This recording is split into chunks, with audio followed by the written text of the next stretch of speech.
Hanım hoş geldiniz. Teşekkür ederim hocam. Sağ olun. Allah razı olsun. Zaman çok hızlı geçiyor değil mi? Evet. Evet. Siz Türkiye'de ilk triplik yaptığımız vakalardansınız. Geçen ay 4 yılda tamamladınız. Evet, çok şükür. Antalya'da aslında rutin böbrek nakli olduğu için rutin kontrollere gelmişken bize uğradınız. Çok sağ olun. Allah razı olsun. Biz de bugün o kapağınızı kontrol ettik. Gayet iyi çalışıyor. Kaçak miktarı oldukça az. Yeni bir işlem gerektiğimiz şekilde. Çok şükür. Siz nasılsınız?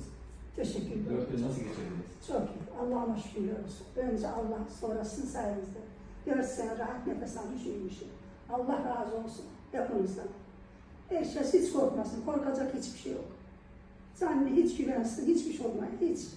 Çok şükür. Kontroller değil, bundan sonra da düzenli kontroller İnşallah. yapacağız. İnşallah. İnşallah çok uzun zaman İnşallah. Hepimiz alacak. sizi görmeye devam ederiz. Her şey çocuğun başına Allah sıkıntı ayırmasın ya Rabbi. Hiçbir sıkıntı çektirmesin size hocam.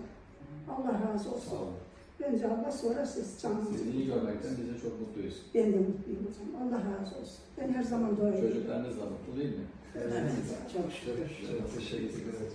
Her zaman Allah sağ olun. razı olsun. Görüyorsunuz. Allah razı olsun hocam.